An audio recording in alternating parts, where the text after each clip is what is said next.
Hello students, आज मैं आपके सामने लेकर आया हूँ क्वेश्चन टेक्स्ट का एक बहुत ही इम्पोर्टेंट सेक्शन। ठीक है, जिसमें हम लोग पढ़ेंगे सिलेक्शन ऑफ सब्जेक्ट्स। इसके पिछले वीडियो में मैं आपको बताया था कि क्वेश्चन टैग को कैसे बनाएंगे, और वो दो रूल्स सिर्फ दो रूल्स आपके लिए सफिशिएंट थे।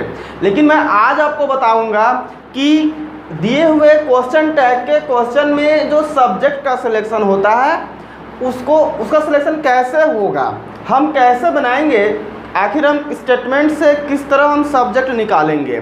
तो बस मैं ज़्यादा रूल नहीं बताऊंगा, मैं आपको सिर्फ 6 रूल बताऊंगा, और 6 रूल्स में आप सीख जाएंगे कि सब्जेक्ट का सिलेक्शन कैसे करना है और कहाँ से करना है। तो चलिए, मेरा पहला रूल देखेंगे। पहला रूल क्या है, तो आपको सब्जेक्ट कहाँ से लेना है। मान लीजिए कि इधर स्टेटमेंट है और आप स्टेटमेंट से ही ना क्वेश्चन टैग बनाते हैं। याद होगा आपको, जो लोग नहीं देखे होंगे वो वीडियो को देख लेंगे। स्टेटमेंट से ही हम क्वेश्चन टैग में जो सब्जेक्ट आता है उसको हम लाते हैं। तो देखना क्या है कि अगर स्टेटमेंट में सब्जेक्ट मेरा देयर है तो क्वेश्चन टैग का सब्जेक्ट भी देयर ही होगा। अगर वो सब्जेक्ट इट है तो यहाँ का भी सब्जेक्ट इट ही होगा।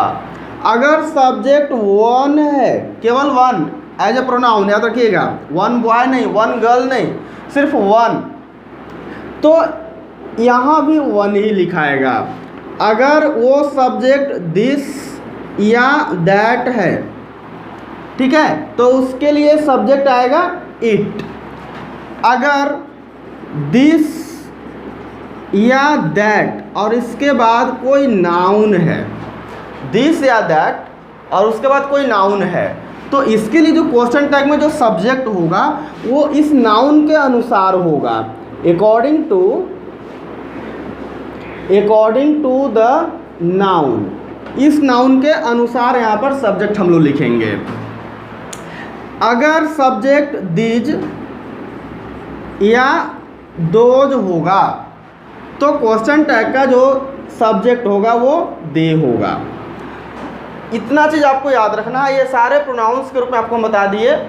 देयर का सब्जेक्ट देयर होगा, इट का सब्जेक्ट इट होगा, वन का सब्जेक्ट वन होगा, दिस दैट का भी सब्जेक्ट इट होगा, और दिस या दैट के बाद अगर नाउन कोई मिलता है तो उसका जो सब्जेक्ट होगा वो इस नाउन के अनुसार होगा। मैं आपको एग्जांपल में दिखाता हूँ अभी किस तरह से हम नाउन के अनुसार लिखेंगे। और दीज या दोज होगा तो उसका सब्जेक्ट दे होगा। आप एग्जांपल देखें कुछ। इसका एग्जांपल देखिए पहले। अगर हम कहें दिस इज माई कार, इसका क्वेश्चन टैग आपको लिखने के लिए कहा है। दिस इज माई कार का क्वेश्चन टैग लिखना है। तो ये पॉजिटिव स्टेटमेंट है। पॉजिटिव स्टेटमेंट है तो आप यहाँ से हेल्पिंग वर्ब लाते हैं और इसमें एनटी जोड़ते हैं। जिनको याद नहीं होगा वो वीडियो देख करके सीख लेंगे। क्वेश्चन टैग का जो फर्स्ट वीडियो है उसको देख लेंगे और जान लेंगे। तो ये एजेंट लिख दिया। अब आपको बताया गया था कि यहाँ पर सब्जेक्ट लाना है और वो सब्जेक्ट हमेशा प्रोनाउन होना चाहिए, मैं आपको बताया था। तो दिस भी एक प्रोनाउन है, तो क्या दिस को मैं लिख दूँ? नहीं। इसके लिए आपको इस रूल को याद रखना होगा कि जब सब्जेक्ट दिस रहता है तो उसके लिए जो क्वेश्चन टैग में सब्जेक्ट रहता है वो ईट हो जाता है। तो यहाँ पर हम लोग ईट का प्रयोग कर देंगे। अब इसके लिए एक एग्जाम्पल देखेंगे। अगर हम कहें कि this boy was not my enemy, देखेंगे ध्यान से कैसे इसको हम बनाएंगे। दिस के बाद नाउन है, दिस के बाद नाउन है, तो चलिए पहले तो हेल्पिंग वर्ब रखते हैं वॉज, और चूंकि ये स्टेटमेंट ही हमारा निगेटिव है देख सकते हैं, तो एनटी इसमें नहीं जोड़ना है। अब सब्जेक्ट लिखना है, तो सब्जेक्ट दिस बॉय है, मतलब दिस के बाद नाउन है, तो इस नाउन के अनुसार, यानी हम लोग को मान लेना है कि यहाँ का जो सब्जेक्ट है वो बॉय है। अब बॉय है तो बॉय के लिए आप प्रोनाउन क्या लिखेंगे? तो ऑफकोर्स ही लिखेंगे। तो इस वजह से इसको बनाना है। आप इधर से भी एक एग्जाम्पल देख लीजिए। देयर का एग्जाम्पल एक देख लेंगे। देयर आर मेनी चिल्ड्रेन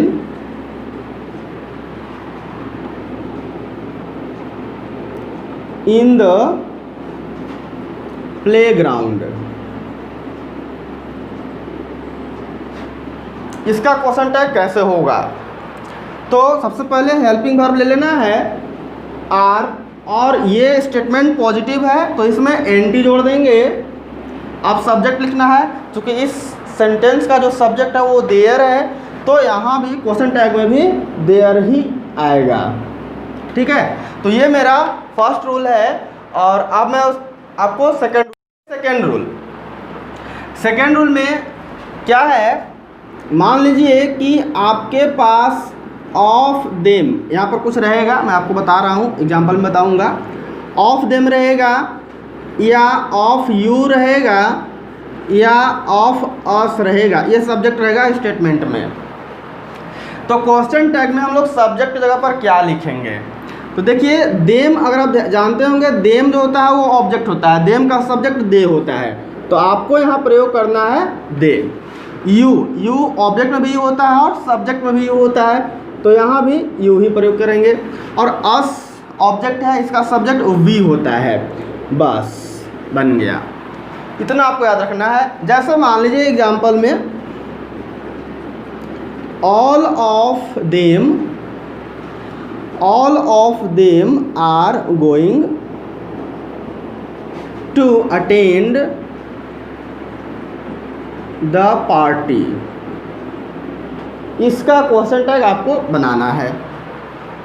तो सबसे पहले तो हेल्पिंग वर्ब की बात करेंगे। आर है, आर हमने लिख दिया, चूँकि ये पॉजिटिव है तो इसमें एंटी जोड़ना होगा, आरंट हो गया। अब सब्जेक्ट लिखना है ऑल ऑफ देम। देखिए, ऑल ऑफ देम, यहाँ पर खाली जगह इसलिए हम छोड़े हैं कि यहाँ ऑल होगा, मोस्ट होगा, या कोई भी यहाँ पर वर्ड आएगा, ऑफ देम रहेगा लिखा हुआ। तो इसके लिए क्या लिखना है? दे लिखना है, तो यहाँ पर हम लोग दे का प्रयोग कर देंगे। अगर रहेगा most of us were very sincere in our school. अब इसका क्वेश्चन टैग देना है। तो सबसे पहले तो हेल्पिंग वर्ब वर है, वर लिख दिया गया। पॉजिटिव स्टेटमेंट है, इसमें एंटी जोड़ेंगे। उसके बाद क्या करेंगे, यहाँ सब सब्जेक्ट लेना है। Most of us, all of us, या कोई भी ऑफ अस लगा हुआ रहेगा तो सब्जेक्ट हमारा वी हो जाएगा। तो इस तरह से इसका क्वेश्चन टैग हम लोग बना लिए। नेक्स्ट थर्ड रूल देखेंगे। वीडियो अगर पसंद आए तो ज़रूर लाइक कीजिएगा, कमेंट कीजिएगा और वीडियो को शेयर ज़रूर कीजिएगा। और सब्सक्राइब नहीं किए होंगे तो सब्सक्राइब कीजिएगा और बेल आइकन को क्लिक कर दीजिएगा, ताकि कोई भी नया वीडियो बने हमारे चैनल पर तो आपके तक पहुंच जाए। चलिए थर्ड रूल देखते हैं।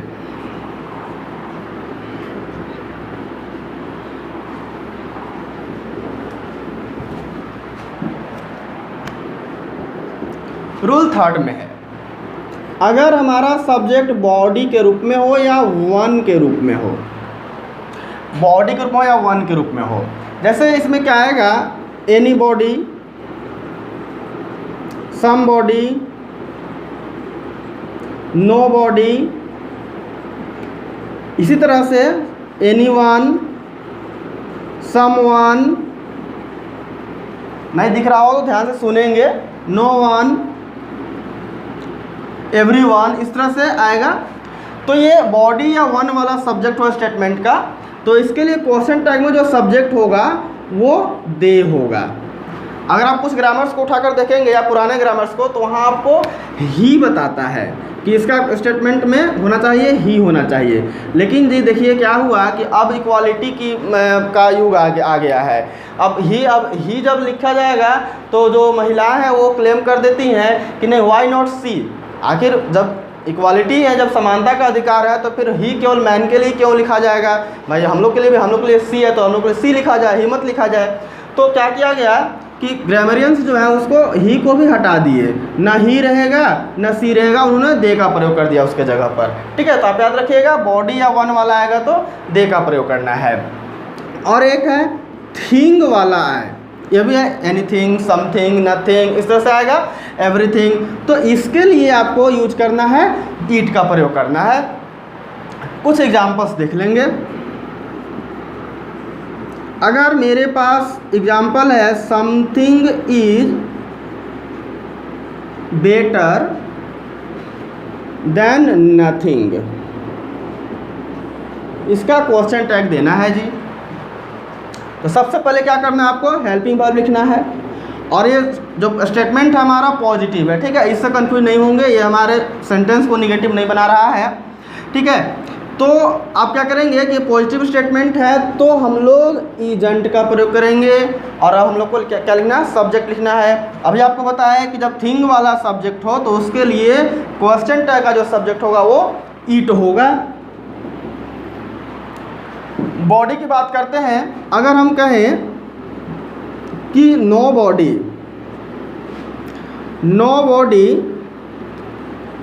केम फॉर माई हेल्प, मेरी सहायता के लिए कोई नहीं आया। अगर आपको सेंटेंस का हिंदी वगैरह भी ज़रूरत हो, अगर ऐसा लगे कि नहीं बिना हिंदी के हम नहीं समझ सकते हैं, तो आप कमेंट बॉक्स में ज़रूर कमेंट कर दीजिएगा, आपको हिंदी में मैं बताते चलूँगा। तो nobody came for my help, मेरी सहायता के लिए किसी ने नहीं आया। अब इसका क्वेश्चन टैग हमको रखना है, तो क्या करना, पहले यहाँ से हेल्पिंग वर्ब लेना है। चूँकि हेल्पिंग वर्ब दिख नहीं रहा है, लेकिन आप देख सकते हैं ये पास्ट इंडेफिनिट टेंस का सेंटेंस है, तो उसमें हम लोग डीड का प्रयोग करते हैं, डीड। ये भी सेंटेंस हमारा पॉजिटिव है, डिडंट का प्रयोग हो जाएगा। अब लिखना है सब्जेक्ट, चूँकि बॉडी वाला है, आपको बताया है कि बॉडी वाला जब रहेगा सब्जेक्ट तो उसके लिए क्या लिखना है, दे का प्रयोग करना है। ये दे का प्रयोग हो गया। तो इस तरह से हम लोग इसका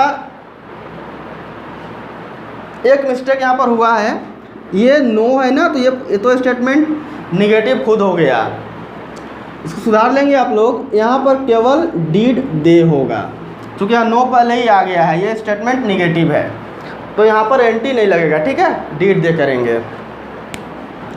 चलिए नेक्स्ट रूल देखेंगे, रूल 4।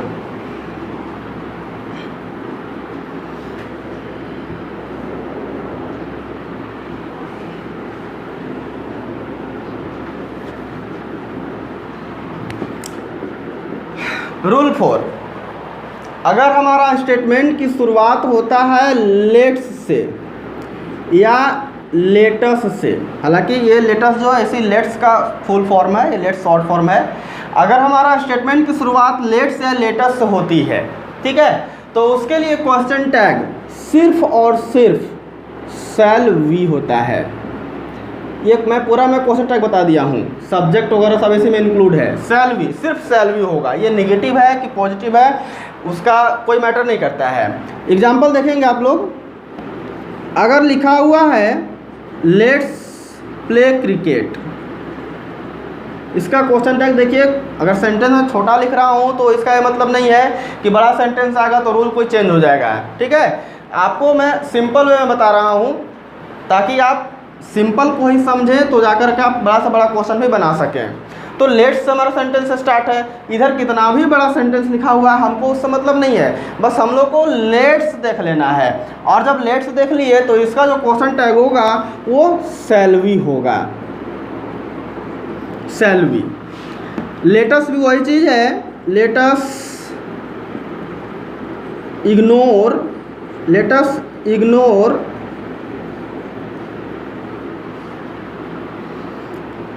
सम इवेल्स, लेटस इग्नोर सम इवेल्स। क्या करेंगे, मतलब क्या हुआ, कुछ बुराइयों को हमें इग्नोर भी करना है कि नहीं, कुछ बुराइयों का भी इग्नोर कीजिए। लेटस इग्नोर सम इवेल्स, क्या होगा, क्वेश्चन टैग रटा हुआ चीज़ होना चाहिए कि शैल वी का प्रयोग कर देना है। इस तरह से क्वेश्चन टैग हो गया मेरा रूल 4 का। अब रूल 5 देखेंगे। Please like, comment and share this video so that your friends may learn the rules of English. Rule 5.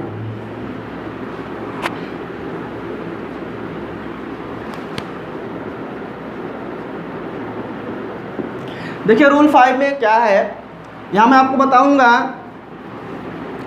Imperative sentence का, इम्परेटिव सेंटेंस, ठीक है।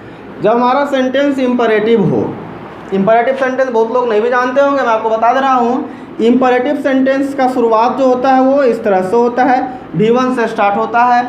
तो इम्परेटिव सेंटेंस अगर रहेगा तो उसका क्वेश्चन टैग क्या लिखेंगे? तो देखिए, इम्परेटिव सेंटेंस के लिए क्वेश्चन टैग विल यू या वॉन्ट यू का प्रयोग होता है। यहाँ पर ध्यान देना है कि विल यू कहाँ प्रयोग करेंगे और वॉन्ट यू कहाँ प्रयोग करेंगे। चलिए देखिए, अगर हमारा सेंटेंस स्टेटमेंट हमारा पॉजिटिव है, मतलब ये जो इम्परेटिव सेंटेंस है वो पॉजिटिव अगर है, तो इसका क्वेश्चन टैग आप विल यू या वॉन्ट यू दोनों में से कोई भी, दोनों ही सही है, दोनों में से कोई भी आप लिख सकते हैं। अगर हमारा पॉजिटिव इम्परेटिव सेंटेंस दिया हुआ है तो उसका क्वेश्चन टैग विल यू या वॉन्ट यू दोनों ही सही है, आप दोनों में से किसी को भी लिखें। लेकिन जब यही इम्परेटिव सेंटेंस निगेटिव हो जाए, जब निगेटिव हो जाए तो याद रखिएगा सिर्फ आपको विल लिखना है, विल यू, सिर्फ विल यू लिखना है। कुछ एग्जाम्पल हो जाए, अगर हम लिखें कम ईयर वंस अगेन, एक बार यहाँ और आइए, तो आप देख सकते हैं ये इम्परेटिव सेंटेंस है और पॉजिटिव वाला है, तो आपको क्वेश्चन टैग में विल यू या वॉन्ट यू दोनों में से किसी का भी यूज कर लेना है, दोनों ही सही है, ठीक है। आप विल यू लिखें या वॉन्ट यू लिखें, वाट एवर यू लाइक, या फिर जो भी ऑप्शन में दिया हुआ है दोनों में से कोई एक ही ऑप्शन में मिलेगा आपको। आपको नहीं घबराना है, ठीक है। क्वेश्चन देने वाले को घबराना पड़ेगा कि वो विल यू दे रहा है या वॉन्ट यू दे रहा है। अगर दोनों होगा तो हो सकता है कि ऑप्शन भी वैसा ही रहे, बोथ ए एंड बी करके, ठीक है। एक निगेटिव वाला लिख रहे हैं, अगर हम लिखें कि डोंट प्ले इन द सन, धूप में मत खेलो, धूप में मत खेलो, निगेटिव है जी, डोंट लगा हुआ है, तो जब निगेटिव हमारा इंपरेटिव सेंटेंस आ गया है तो इसका क्वेश्चन टैग सिर्फ विल यू लिखना है। इस तरह से ये रूल भी हुआ कंप्लीट। अब सिर्फ मैं एक बात आपको बताऊंगा, सिर्फ एक बात, और उसके बाद क्वेश्चन टैग फिनिश हो जाएगा। सिर्फ एक बात, वो कौन सी बात है, इसको मैं रूल 6 में रखता हूँ। वो कौन सी बात है जो आपको जान लेना है, क्योंकि स्टेटमेंट पॉजिटिव है निगेटिव है ये बहुत लोग नहीं भी पहचान पाते हैं। तो उसके लिए देखिए, कुछ निगेटिव डिनोटिंग वर्ड होते हैं, निगेटिव सेंस वाले वर्ड होते हैं, निगेटिव सेंस वाले वर्ड्स। कुछ निगेटिव सेंस का मतलब अर्थ हुआ, तो कुछ ऐसे वर्ड्स हैं जो निगेटिव अर्थ रखते हैं, जब वो आ जाएंगे स्टेटमेंट में तो उसको निगेटिव कर देंगे, ठीक है। तो देखेंगे कौन है वे। देखिए लिटिल है, फ्यू है, लिटिल फ्यू, और नो लगा हुआ कोई वर्ड है, नेवर है, नो नेवर नॉट, ये तो आप 3 से परिचित ही हैं। Little few, no never not, hardly, देखिए बहुत कंफ्यूज करता है ये वाला वर्ड। अगर हम लिख दें he works, he hardly works for his exam. अब ये स्टेटमेंट आपको कहीं नहीं देखने से नहीं लगेगा कि ये निगेटिव है, लेकिन आप जान लीजिए कि हार्डली एक ऐसा वर्ड है जो निगेटिव सेंस रखता है। तो जब निगेटिव सेंस रखता है तो ये स्टेटमेंट ही हमारा निगेटिव हो गया। अब जब निगेटिव स्टेटमेंट हो गया, ये निगेटिव स्टेटमेंट हो गया, तो आपको पता है कि इसके लिए क्वेश्चन टैग क्या होगा। सबसे पहले यहाँ से हम लोग क्या निकालेंगे, हेल्पिंग वर्ब निकालेंगे, डज हो जाएगा। एंटी लगेगा नहीं लगेगा, उसी तो मैं आपको रूल बता रहा हूँ कि एंटी इसमें नहीं लगेगा, क्योंकि ये निगेटिव हो गया और पहले ही हार्डली आ गया इसलिए निगेटिव हो गया, तो इसमें एंटी नहीं लगाना है। अब सीधा सब्जेक्ट पर आ जाइए तो डज ही का प्रयोग कर देना है। तो इस तरह से हार्डली, बेयरली, सेल्डम, स्कार्सली, इस तरह से आप जाने ये सब जो वर्ड्स हैं वो निगेटिव अर्थ रखने वाले वर्ड्स हैं। ये सब जब भी आए तो थोड़ा सा सावधान हो जाइएगा, और नहीं तो सावधानी हटी तो दुर्घटना घटी। ठीक है, सुने हैं ना, इसलिए इन सब से सावधान रहिएगा। बाकी रूल्स तो काफ़ी सिंपल आपको लगे होंगे, इनसे थोड़ा सावधान आने की ज़रूरत है। ठीक है, तो इतना ही से मैं क्वेश्चन टैग को ख़त्म करता हूँ, और आशा है कि आपको वीडियो ज़रूर पसंद आया होगा। और पसंद ही सिर्फ नहीं करना है, आपको उसका यूज भी करना है, आपको मतलब उसका प्रॉफिट फ़ायदा भी उठाना है। ठीक है, तो थैंक यू, दैट्स ऑल।